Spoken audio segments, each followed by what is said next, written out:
Saudara-saudara yang Tuhan kasihi, hari ini kita akan melihat satu perikop lagi yang berjudul perumpamaan tentang dua orang anak yang dicatat dalam Injil Matius pasal yang ke-21 ayat 28 sampai ayat 32. Matius 21 ayat 28 sampai ayat yang ke-32. Saya akan membacakan demikian firman Tuhan. Tetapi apakah pendapatmu tentang ini? Seorang mempunyai dua anak laki-laki. Ia pergi kepada anak yang sulung dan berkata, "Anakku, pergi dan bekerjalah hari ini dalam kebun anggur." Jawab anak itu, "Baik, Bapa." Tetapi ia tidak pergi. Lalu orang itu pergi kepada anak yang kedua dan berkata demikian juga. Dan anak itu menjawab, "Aku tidak mau." Tetapi kemudian ia menyesal, lalu pergi juga. Siapakah di antara kedua orang itu yang melakukan kehendak ayahnya? Jawab mereka, "Yang terakhir." Kata Yesus kepada mereka, "Aku berkata kepadamu, sesungguhnya pemungut-pemungut cukai dan perempuan-perempuan sundal akan mendahului kamu masuk ke dalam kerajaan Allah. Sebab Yohanes datang untuk menunjukkan jalan kebenaran kepadamu, dan kamu tidak percaya kepadanya. Tetapi pemungut-pemungut cukai dan perempuan-perempuan sundal percaya kepadanya. Dan meskipun kamu melihatnya, tetapi kemudian kamu tidak menyesal, dan kamu tidak juga percaya kepadanya." Mari kita minta pimpinan Tuhan sebelum kita merenungkan bagian ini. Tuhan, kami dapat mudah mengerti bagian yang singkat ini, di mana Engkau jelas menunjukkan Engkau menuntut ketaatan, bukan pengakuan. Tolong kami untuk memahami bagian ini lebih baik lagi, dan nanti kami bisa melihat sisi-sisi mana dalam kehidupan kami yang tidak sesuai dengan yang Tuhan mau. Mari Allah Roh Kudus, Engkau yang bekerja memampukan kami semua, baik yang berbicara maupun yang mendengar, supaya firman-Mu menjadi daging dalam hidup kami, menjadi perilaku kami, menjadi apa yang kami katakan, apa yang kami ucapkan. Tuhan, menguatkan sesama kami, meneguhkan mereka yang lemah, sehingga sama seperti Engkau berinkarnasi dalam tubuh, demikian pula firman-Mu itu akhirnya berinkarnasi juga mengubahkan hidup kami, manusia yang terbatas dan berdosa ini. Terima kasih. Di dalam nama Tuhan Yesus kami berdoa. Amin. Bagian ini tidak bisa kita lepaskan dari perikop sebelumnya, di mana di situ Tuhan Yesus sedang berada di Bait Allah dan bersoal jawab dengan imam-imam serta tua-tua bangsa Yahudi. Orang-orang ini, para alim ulama Yahudi ini sedang menanyakan kuasa mana yang Tuhan Yesus gunakan, ya, dengan kuasa apakah Tuhan Yesus melakukan banyak mujizat. Namun Tuhan Yesus tidak mau menjawab, ya, tapi justru menjawab dengan memberikan pertanyaan balik. Karena Tuhan tahu, ya, motivasi mereka itu bukan ingin taat atau ingin tulus, tetapi mereka hanya ingin memaksakan kehendaknya. Sehingga di perikop sebelumnya kita bisa melihat akhirnya mereka tidak mau menjawab, ya, dan Tuhan Yesus juga tidak mau menjawab mereka. Di perikop sebelumnya lagi kalau kita lihat, ya, dua perikop sebelumnya Yesus menyucikan Bait Allah. Di sana Tuhan Yesus secara tegas tentu mengganggu kenyamanan, ya, orang-orang para pengurus, ya, imam-imam kepala ahli-ahli Taurat yang sehari-hari tentu berada dalam pusaran kegiatan Bait Allah, di mana mereka tentu mendapatkan ini dan itu dari hasil penjualan, penukaran uang, dan sebagainya. Sehingga ketika itu diobrak-abrik oleh Tuhan, ya, ditunggang balikkan, karena Tuhan melihat itu adalah satu praktek yang justru dengan keras Tuhan katakan itu seperti perompak, ya, perampok, yang mereka mencari keuntungan dari sana. Maka tentu ini sudah menjadi satu ganjelan di hati orang-orang Farisi, ya, imam-imam kepala tersebut. Perikop yang kita baca ini menunjukkan, ya, bahwa Tuhan Yesus sebenarnya sangat mengasihi imam-imam kepala ini, orang-orang Farisi, ya, imam-imam kepala serta tua-tua bangsa Yahudi yang di ayat 23 itu yang kita sudah dengar kemarin dari Pak Danang.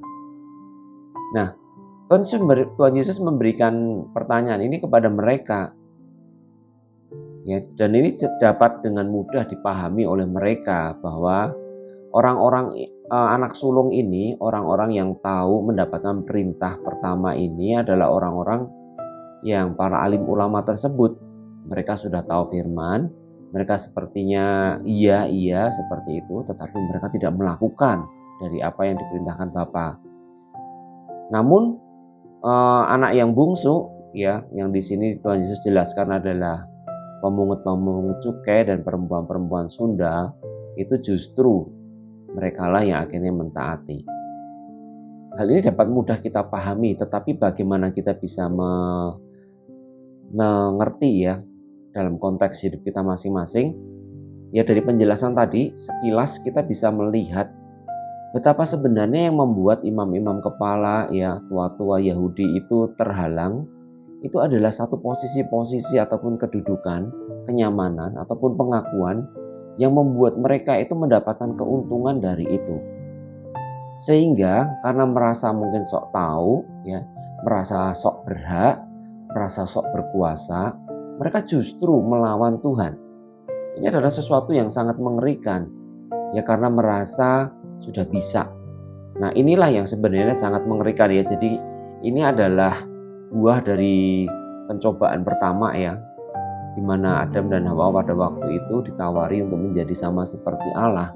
Artinya memiliki kewenangan, memiliki otoritas, kuasa untuk memutuskan sendiri, untuk bertindak secara independen, terbebas dari siapapun dalam mengambil keputusan. Dan warisan dosa yang sama ini membuat imam-imam kepala serta tua-tua Yahudi itu juga merasakan hal yang serupa dalam hal peribadatan mereka. Mereka merasa berhak, ya, atas segala ritual, atas segala tata laksana, ya, penafsiran dan sebagainya dalam sistem keagamaan Yahudi pada waktu itu. Sehingga ketika Sang Firman itu sendiri datang kepada mereka, mereka justru tidak mau melakukan kehendak dari Sang Firman. Mereka melawan, dan bahkan nanti kalau kita lihat di perikop berikutnya, yaitu lebih jelas lagi di sana dinyatakan oleh Tuhan dalam perumpamaan tentang penggarap-penggarap, imam-imam kepala itulah dan tua-tua Yahudi, ahli-ahli Taurat, merekalah yang justru akan menyalibkan. Ya, mereka sudah membunuh para nabi dan juga mereka akan menyalibkan Sang Anak. Ini adalah sesuatu yang sangat patut kita waspadai, karena tentu pada saat mereka melakukan ini semua, ya, mereka tidak merasa sedang bersalah kepada Tuhan. Justru sebaliknya, mereka itu sedang merasa sedang menjagai firman Tuhan, sedang menjagai ajaran, menjaga akidah, menjaga ortodoksi, ya. Jadi bagaimana doktrin tentang kealahan yang esa itu mereka pertahankan sedemikian rupa. Dan di hadapan mereka ada seseorang yang berani mengampuni dosa, dan itu benar-benar tidak bisa diterima oleh mereka, karena yang berhak mengampuni dosa itu adalah Allah sendiri. Apalagi Tuhan Yesus juga mengatakan bahwa dia adalah anak Allah, menyebut Bapa adalah sebagai Allah Bapa itu sebagai Bapanya, itu juga satu penghujatan. Jadi mereka sedang melayani.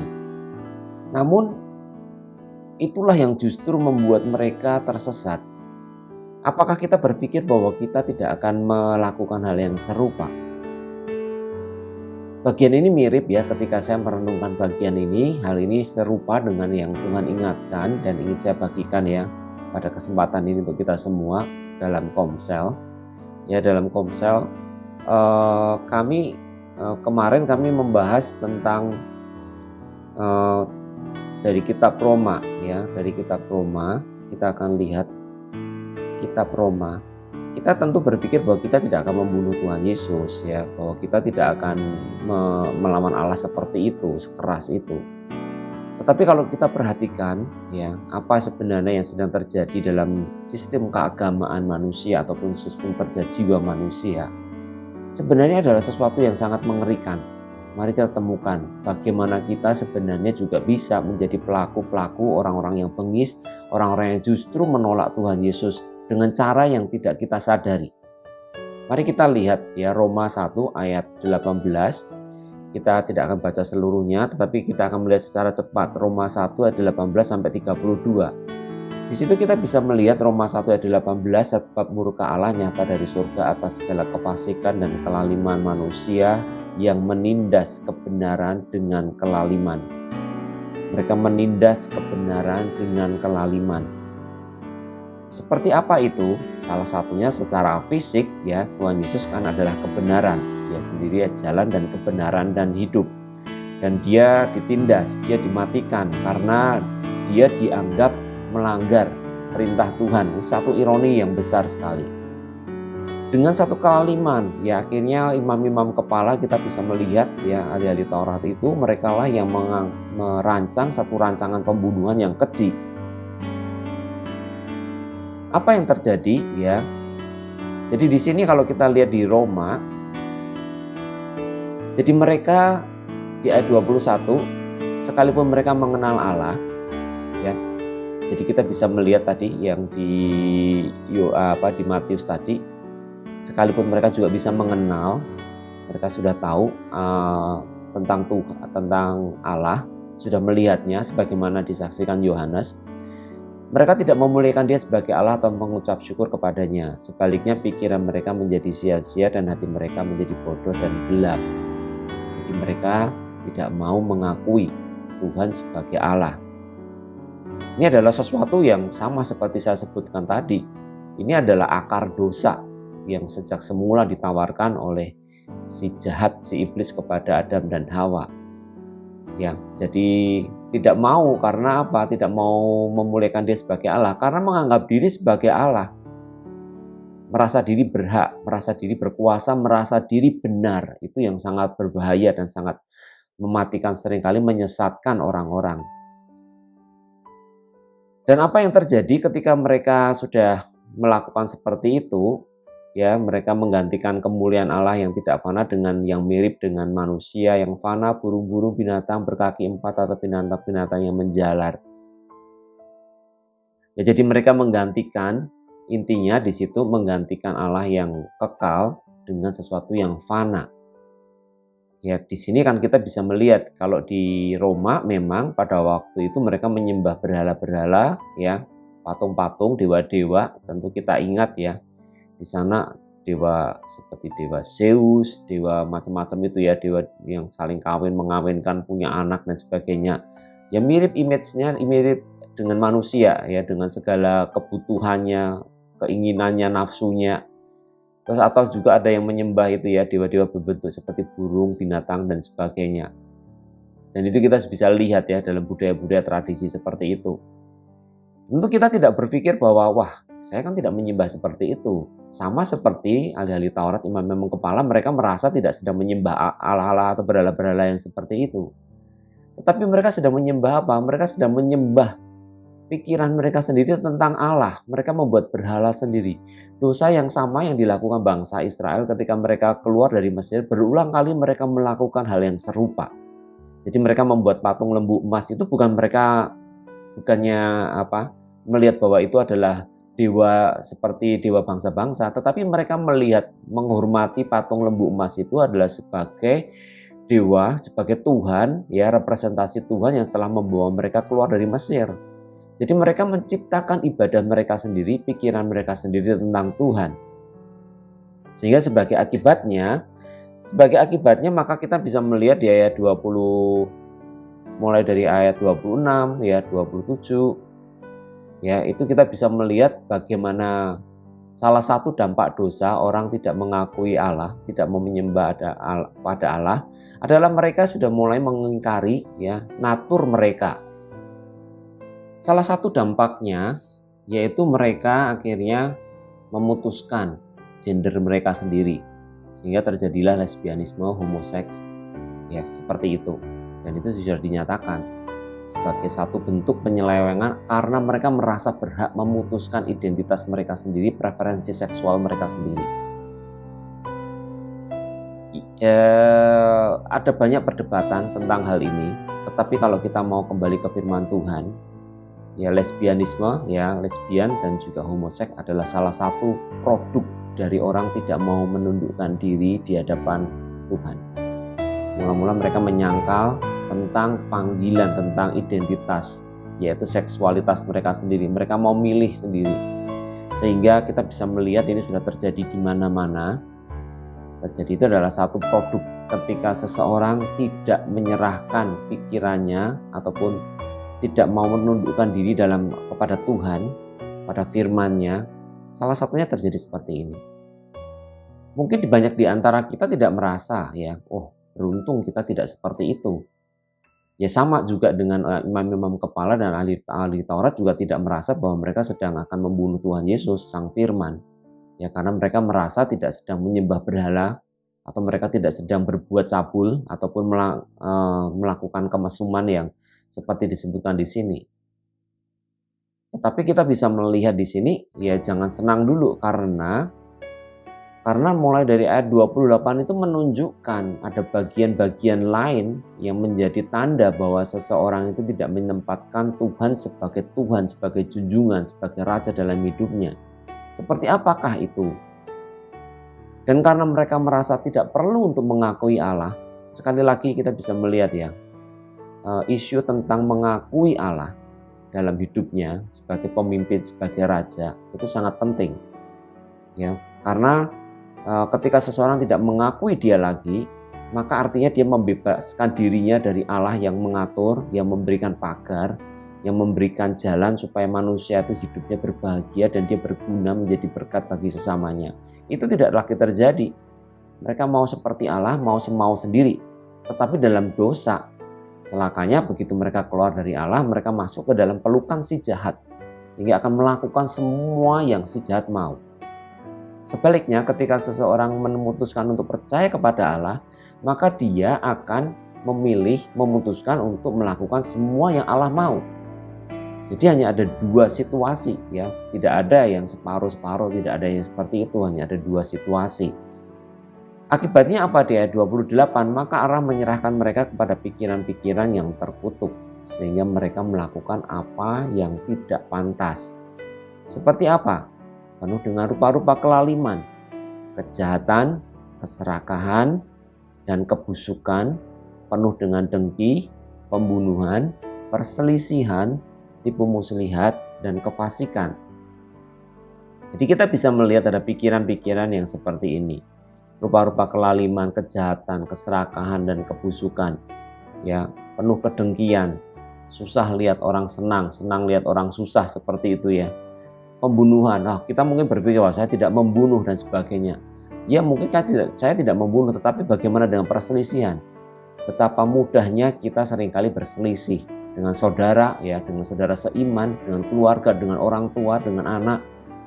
Mudah sekali berselisih, melakukan tipu muslihat dan kefasikan. Selanjutnya, setelah pikiran-pikiran sekarang ini tentang bagaimana perkataan mereka ya dan tindakannya, mereka adalah pengumpat.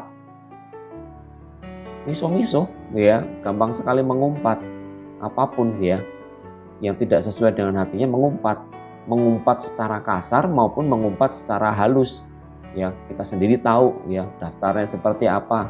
Silahkan buat sendiri bagaimana kita sering mengumpat, baik umpatan-umpatan yang kasar tadi, bahasa penjoro gitu ya istilahnya, ataupun umpatan-umpatan yang kita ikut-ikut di film ya, kebule-bulean, merasa seperti itu, menjadi satu kebanggaan, merasa satu identitasnya itu sudah sama dengan bule sehingga miso-misonya pakai cara bule, ataupun yang halus ya, yang lebih halus, yang mengumpat sih tetapi merasa bahwa itu harus, tapi intinya mengumpat, memfitnah ya. Ini fitnah ini kakak beradik ya, saudara kembar dengan gosip. Kita tidak tahu kebenaran, betapa sering seperti itu ya. Kita tidak tahu kebenaran hanya karena mungkin kita dengar cerita, si A itu kok begini ya, misalnya gitu. Lalu kita berpikir, oh si A itu kok kayak gini ya. Kita lanjut cerita ke orang lain, si A itu kayaknya begini. Kayaknya itu loh yang seringkali membuat relasi rusak. Kalau memang kita tidak ingin menjadi bagian dari pemfitnah, ya datangi. Ya, ataupun kalau ada orang yang cerita, si A itu sepertinya gini, konfrontasi dia langsung. Kok Anda bicara seperti itu? Anda sudah ngomong langsung, ketemu nggak dengan si A? Jangan menyebar gosip loh, harus seperti itu kan. Tetapi betapa mudahnya kita akhirnya justru cerita kemana-mana bahwa si A itu seperti ini. Tanpa dasar yang jelas, kita hanya mendengar dari orang yang katanya-katanya. Itu sangat berbahaya. Membenci Allah. Tentu kita juga mengatakan ya, karena kita beribadah ya, saya nggak mungkin membenci Allah. Sama seperti orang Farisi, mereka jelas tidak mungkin merasa diri sedang membenci Allah. Tapi sebenarnya mereka sedang menolak Allah. Begitulah penyesatan ya, selalu hadir dalam bentuk yang sangat rohani, sehingga membuat orang tidak sadar bahwa dia sedang disesatkan. Kurang ajar, ya congkak, sombong, pandai dalam kejahatan, dan tidak taat kepada orang tua. Tidak berakal, tidak setia, ya suami atau istri, ya bagaimana kita tidak setia kepada mereka ataupun karyawan terhadap bosnya, atasannya, ya direkturnya. Tidak penyayang, baik itu tidak menyayangi keluarga, ya lingkungan, alam, ya seperti itu, tidak mengenal belas kasihan. Sebab walaupun mereka mengetahui tuntutan-tuntutan hukum Allah, yaitu bahwa setiap orang yang melakukan hal-hal demikian patut dihukum mati, mereka bukan saja melakukannya sendiri, tetapi mereka juga setuju dengan mereka yang melakukannya. Ayat 32 ini mungkin kita tidak akan merasa bahwa saya tidak akan berlaku bengis dan sebagainya seperti itu. Tetapi coba mari kita perhatikan ya. Dosa itu kan mengambil bentuk yang sangat memikat. Sehingga orang merasa tidak melihat itu sebagai dosa. Apalagi ketika itu diterima sebagai satu kebenaran, sebagai sesuatu yang umum, nah itu lebih mengerikan lagi. Kita ambil contoh misalnya game, ya game online itu. Ya macam-macam, yang intinya apa, tembak-tembakan kan, bagaimana kepala musuhnya ditembak, darah muncrat seperti itu. Orang hanya berpikir itu hanya game, ya hanya virtual, tapi itu menjadi sesuatu yang ngetren kan, menjadi satu e-sport, olahraga ya, walaupun itu hanya mereka berpikir bahwa itu kan hanya virtual, nggak beneran. Tetapi kita bisa melihat bahwa ada image of man di sana. Ada gambar sesama di sana. Dan itu dibunuhi dengan kejam seperti itu dan menjadi sesuatu yang menyenangkan. Ketika bisa mengambil harta mereka atau senjata mereka. Itu menjadi satu kebanggaan. Dan apakah selesai di situ? Tidak kan? Selalu ini membunuh dan membunuh dan membunuh. Menyetujui. Sehingga akhirnya apa? Hati nurani mereka itu menjadi mati. Pelayanan sih pelayanan, mungkin menyembah Tuhan sama seperti yang dilakukan oleh imam kepala dan ahli Taurat itu. Mereka merasa sedang menyembah Allah. Dan kita juga tentu ya, ada beberapa poin tadi nanti Anda bisa baca sendiri ya dari ayat 29 ini ya, Roma 29 30 31 ini. Jika ada satu saja yang kita langgar di sana, itu artinya sebenarnya kita sudah melanggar dari seluruh perintah Allah. Ya tidak bisa ya, kita menganggap saya kan hanya satu atau saya hanya dua. Ya pelanggaran terhadap salah satu hukum Allah itu adalah pelanggaran terhadap semua. Sama seperti kalau kita melanggar lalu lintas ya. Ketika kita melanggar lalu lintas ya, walaupun pelanggarannya itu sepertinya kecil, misalnya kita melanggar rambu-rambu ya, itu juga pelanggaran lalu lintas. Kita nabrak orang ya, itu juga pelanggaran lalu lintas. Kita menerobos jalur ya, melawan arus, itu juga pelanggaran terhadap lalu lintas. Sama, itu melanggar. Jadi kalau ada satu atau bahkan lebih parah lagi 2 atau 3, akhirnya hidup kita akhirnya dipenuhi dengan berbagai macam tadi ya. Mungkin tidak sampai ke yang ini tadi. Wah, yang penting saya tidak homo, saya tidak lesbi, saya tidak membunuh, ya, saya tidak membenci Allah. Karena manusia kan seringkali hanya melihat yang sisi yang tidaknya saja. Mereka melakukan autoseleksi bahwa saya merasa lebih baik karena saya tidak merasa seperti ini dan seperti itu. Hukum Tuhan tidak seperti itu. Ya. Tidak bisa ketika kita melawan yang lain, ya kita miss di yang lain, di bagian lain, kita melawan Tuhan. Kita menentang Dia. Kita tidak bisa memereteli Tuhan hanya seolah-olah kita baik ya untuk hal-hal tertentu, tetapi kita menyembunyikannya. Tidak bisa. Kalau kita memperlakukan hal itu, ya seperti itu kepada Tuhan, itu seperti mungkin seorang suami atau seorang istri yang sangat baik kepada pasangannya, tapi hanya sebenarnya untuk menyembunyikan bahwa dia sedang selingkuh. Ya, jadi dia memberikan kebaikan-kebaikan, ya tanggung jawab, perhatian, ya kata-kata dukungan dan sebagainya, dengan begitu rupa, begitu murahnya, dengan begitu luar biasa.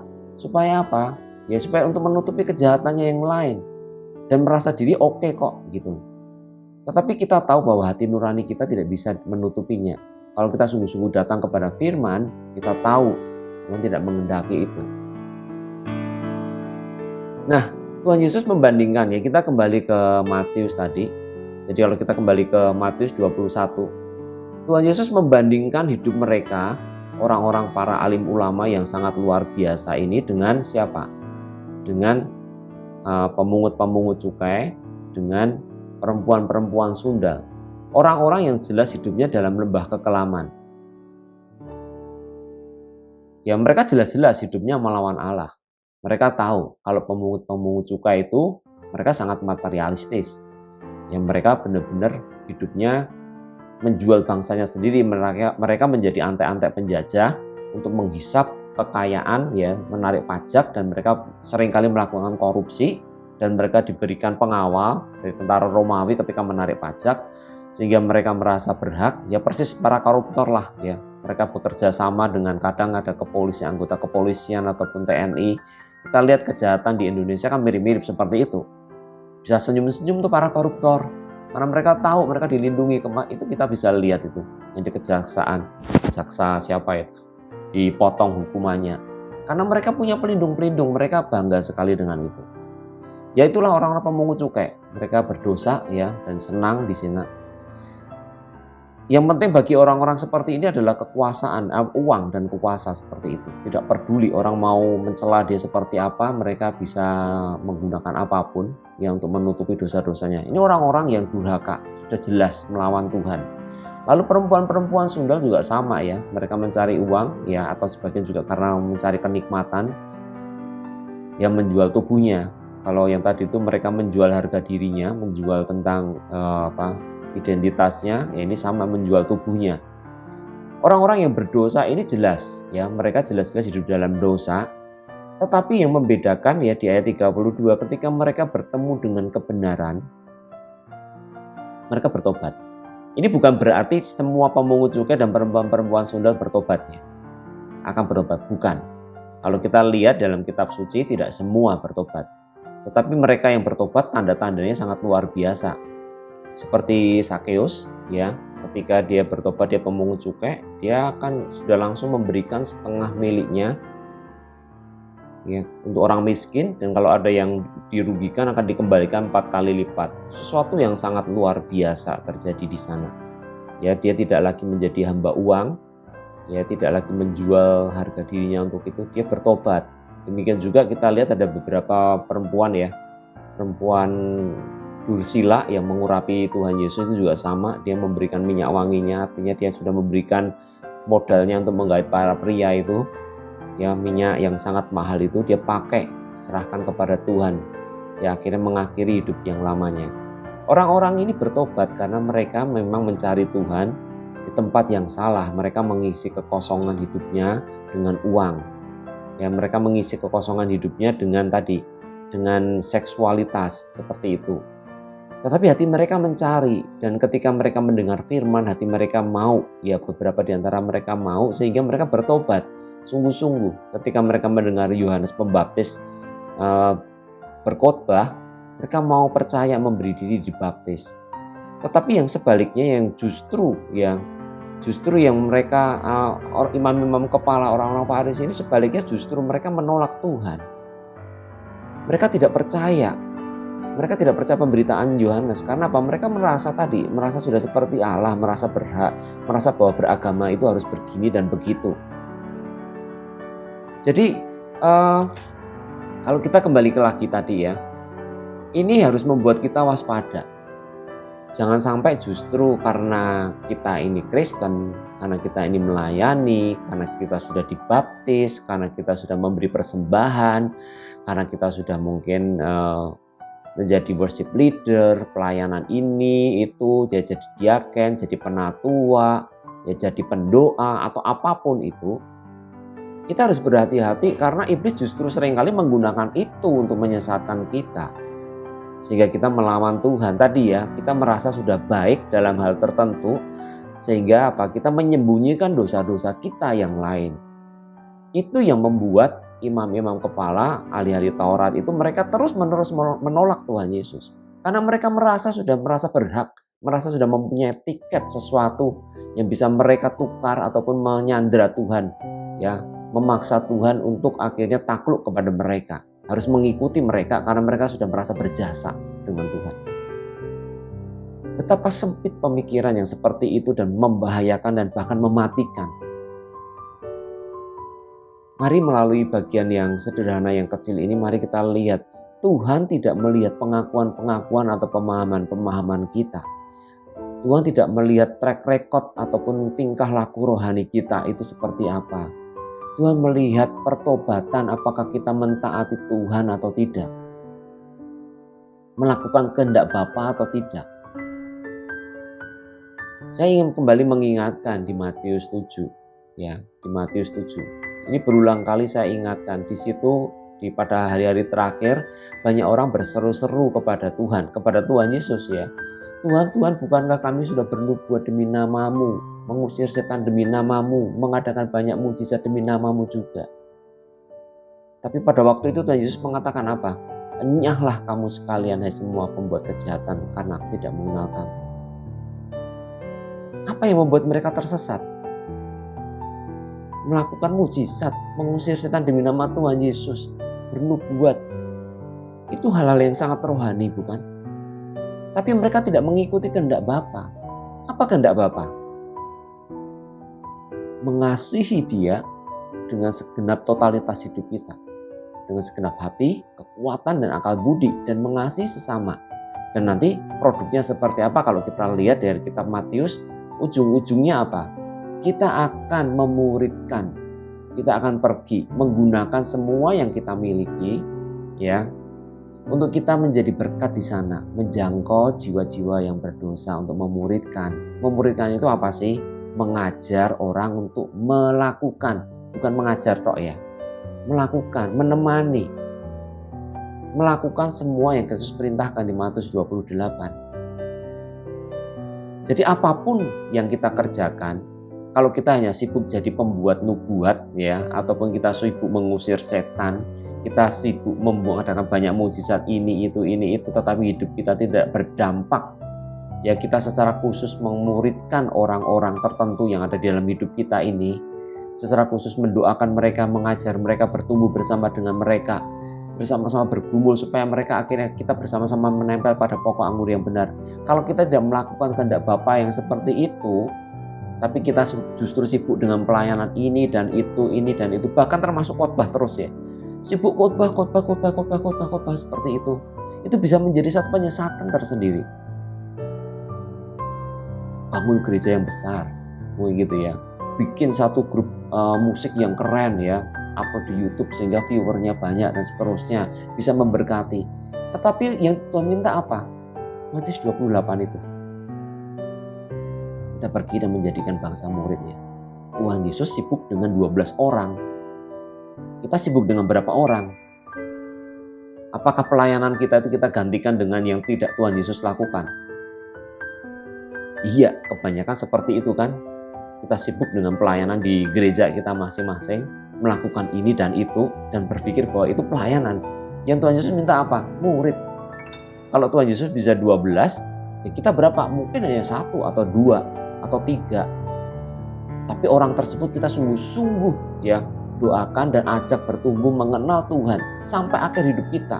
Kita setia sehingga mereka pun melakukan yang sama. Mereka menjangkau orang terdekat mereka, entah itu mungkin di sekolah, ya, di kampus, di kantor, di pekerjaan, atau tetangga, atau itu saudara, atau anak ya, atau itu mungkin juga ipar.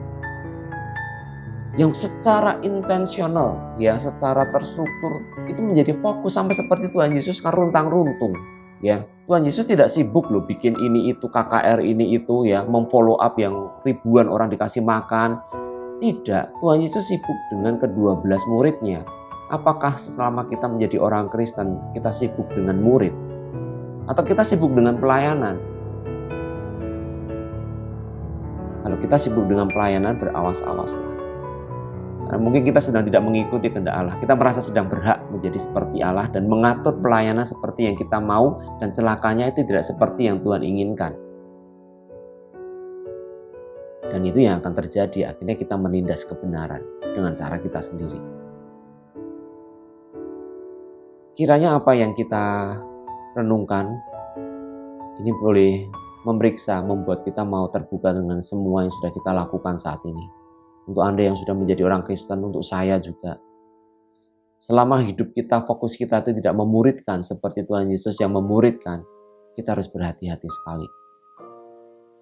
Karena kalau misalnya kita melakukan pelayanan ya, membuat mujizat, akhirnya orang berpikir bahwa menjadi Kristen itu adalah membuat mujizat. Kita menyesatkan mereka. Kalau pelayanan adalah kita penginjilan, kayaknya baik sekali kan, penginjilan, sehingga orang-orang akhirnya berpikir bahwa yang penting penginjilan. Tetapi tidak memuridkan, itu juga satu bahaya tersendiri.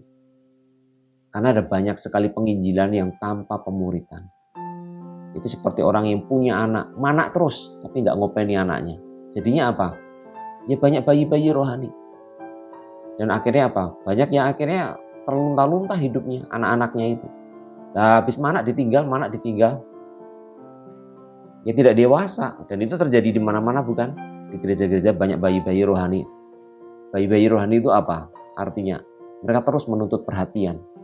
Terus memikirkan dirinya sendiri. Dan orang tuanya gimana? Orang tuanya sibuk bikin anak. Menjangkau. Ya akhirnya tidak dewasa. Penuh masalah gereja itu. Perebutan ini, perebutan itu. Salah paham ini, salah paham itu. Akhirnya kekristenan justru jadi apa? Jadi batu sandungan bukan? Rebutan domba dan sebagainya. Karena merasa bahwa 100 itu kurang. Harus 500. Ya 500 kurang, harus 1000, harus 10.000. Ya ampun. Mengerikan sekali kan? Tuhan Yesus yang sibuk dengan 12, dan 12 itu pun Tuhan Yesus masih pilih lagi ada 3 orang. Apa yang kita lakukan saat ini? Kita mungkin kalau tidak hati-hati kita bisa seperti anak sulung. Kayaknya iya, tapi kita ngerjain yang lain, bukan mengerjakan yang Bapa mau. Mari kita seperti anak bungsu, menanggalkan segala sesuatu yang tidak sesuai dengan apa yang Tuhan mau, tidak dekat dengan apa yang Tuhan Yesus lakukan dalam pelayanannya. Mungkin kita akan disalah mengerti, akan dikucilkan, dianggap aneh dan sebagainya, whatever. Beranikah kita melakukannya, mentaati Tuhan, sola scriptura, kembali ke Alkitab, melakukan yang Tuhan lakukan saja. That's all. Jadi tidak perlu disibukkan dengan berbagai-bagai rupa macam pelayanan yang menghabiskan waktu, pikiran, hati. Tapi ujung-ujungnya nanti kita celaka kalau tiba-tiba Tuhan bilang, enyahlah engkau. Ya, sekalian pembuat kejahatan. Mari kita berdoa. Tuhan, hati kami berat karena tidak mudah untuk mengakui bahwa kami seperti yang sulung. Karena ada kebenaran-kebenaran, ada prestasi-prestasi rohani, ada pencapaian-pencapaian, dan diperburuk lagi dengan pengakuan-pengakuan dari saudara-saudara seiman bahwa kami baik, bahwa pelayanan kami ini sudah memberkati mereka, bahwa kami ini bertumbuh, bahwa moralitas kami itu tinggi, kami dijadikan panutan. Tuhan, tapi justru kalau kami melihat dari apa yang dilakukan imam-imam kepala tua-tua Yahudi ini, kami lebih mirip mereka daripada para pemungut cukai ataupun perempuan-perempuan Sunda itu.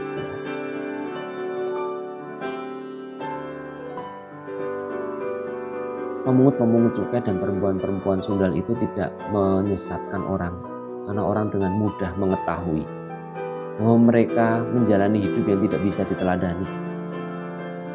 Tetapi kalau kami, Tuhan, yang sudah bertahun-tahun menjadi orang Kristen, tetapi orang Kristen yang hanya memikirkan kepentingan sendiri, hanya menjadi Allah atas diri sendiri, dan lebih kurang ajar lagi, kami memperalat Engkau untuk memenuhi semua keinginan-keinginan kami.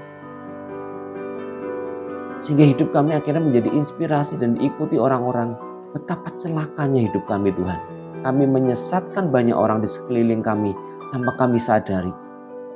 Dan mereka pun menyesatkan orang-orang di sekeliling mereka tanpa mereka sadari, dan demikian seterusnya. Sehingga ini menjadi satu jalan yang besar. Jalan yang terbuka seperti pintu yang lebar namun berujung kepada maut. Ajar kami melihat jalan sempit yang sudah Kau tunjukkan Tuhan, yang sudah Kau ingatkan kepada kami. Biarlah kami boleh memiliki hati seperti para pelacur itu Tuhan. Hati yang hancur, hati yang menyerah di hadapan Tuhan, hati yang menyadari bahwa diri kami ini bobrok, penuh kelicikan dan kemunafikan. Hati yang mau seperti pemungut cukai yang percaya kepada Yohanes, menyadari diri berdosa dan bergantung sepenuhnya kepada Tuhan, yang memukul-mukul diri, yang tidak merasa tidak layak di hadapan-Mu. Bukan seperti ahli Taurat yang justru menepuk dada, bangga sudah memberikan perpuluhan, sudah melakukan ini dan itu segala syariat yang Kau inginkan. Tolong kami, barui hati kami. Kami mau menjadi si bungsu Tuhan. Mungkin orang akan salah mengerti kami. Enggak apa-apa. Hidupkan kami hanya oleh firman-Mu. Bangkitkan kegairahan kami untuk belajar firman-Mu, mendengar, melihat Engkau sendiri berkata-kata di firman-Mu. Sehingga kami sungguh-sungguh menjadi orang-orang yang melakukan firman-Mu. Bukan melakukan apa yang dikatakan oleh buku-buku itu. Buku-buku itu baik. Bukan melakukan apa yang dikatakan oleh para pendeta. Itu baik semua Tuhan. Tetapi Engkau memiliki sesuatu yang khusus dan kami harus menempatkan firman-Mu melebihi dari kata-kata buku rohani sebaik apapun, melebihi dari kata-kata khotbah sebaik apapun. Ajar kami, untuk kembali kepada firman-Mu yang sungguh-sungguh bisa membebaskan kami dari segala cengkraman dosa, dari segala penyesatan yang mungkin selama ini tidak kami sadari. Terima kasih Tuhan. Roh Kudus, tolonglah kami. Tanpa-Mu kami akan sesat, dan kami akan menyesatkan orang-orang sekeliling kami. Kami bersama-Mu, dengan pimpinan dari firman-Mu, dan hidup hati-hati, sesuai dengan semua yang tertulis di dalamnya, akan membuat kami berada di jalan-Mu Tuhan. Meskipun itu sempit, dan sedikit sekali yang mendapatinya, tapi kami bisa sejahtera di sana, dengan setia, sampai nanti kami bertemu muka dengan Di dalam nama Tuhan Yesus kami berdoa. Amin.